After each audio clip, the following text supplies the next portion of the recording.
Hi guys, even though I explained the exposure triangle for a 6-year-old recently, I still got questions from users who said, isn't there an easier way to understand the exposure triangle?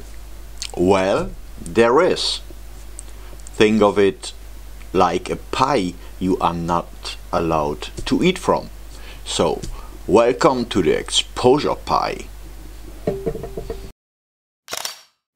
Okay, let's get started. So this is the pie that we are not allowed to eat from, and it consists 3 parts. And the reason that we are not allowed to eat any of it is that the pie wouldn't be closed, so the circle wouldn't be closed. So if the circle means we have the optimal exposure, it means if there would be eaten away something, the exposure would be off.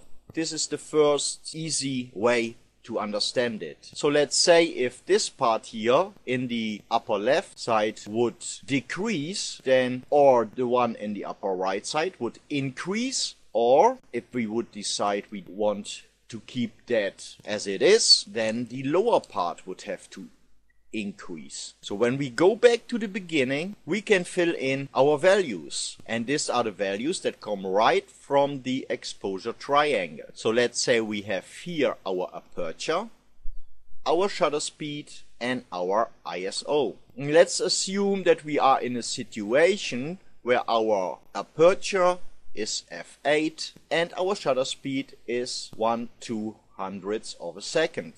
The ISO is 100. So now you decide that you want to increase the amount of light you let in. So you go from f8 to 5.6. So you increase the aperture by 1 stop. That means that this part here, our aperture, will let more light in. It will increase. Then we can do one thing. We can't go any lower with the ISO with most cameras. So we have to decrease the amount of time we let this light in. We have more light. We want the same optimal exposure. So we have to let in this light less long. So we go 1 stop faster with our shutter speed. So the duration of the light that it hits the sensor is decreasing while the aperture has increased. Let's say we come into a situation where we have to use a higher ISO. So let's say we have to use an ISO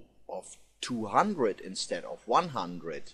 Now we have 2 choices, because the ISO part of our pie is going to increase. We have to decide whether we want to decrease the shutter speed or we want to decrease the aperture. So let's say in this case we decide that the aperture of 5.6 isn't necessary, as we are happy with wider depth of field, and we can go back to f8 here. This would mean that we can expand in this direction. Another thing, let's say we just decided that we want to go down with our shutter speed for whatever reason and let the light what hits the sensor let in longer. So we go back 1 stop and so increase the time that the light hits the sensor. Then one of the 2 others will have to make way for the shutter speed and the duration of the light, what is now increasing. So we can all go 1 stop higher with the f-stop, with the aperture, or we can go back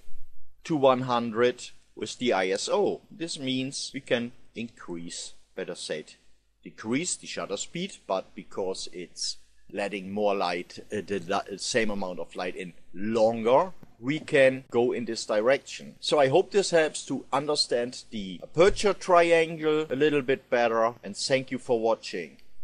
Have a great day ahead. Goodbye.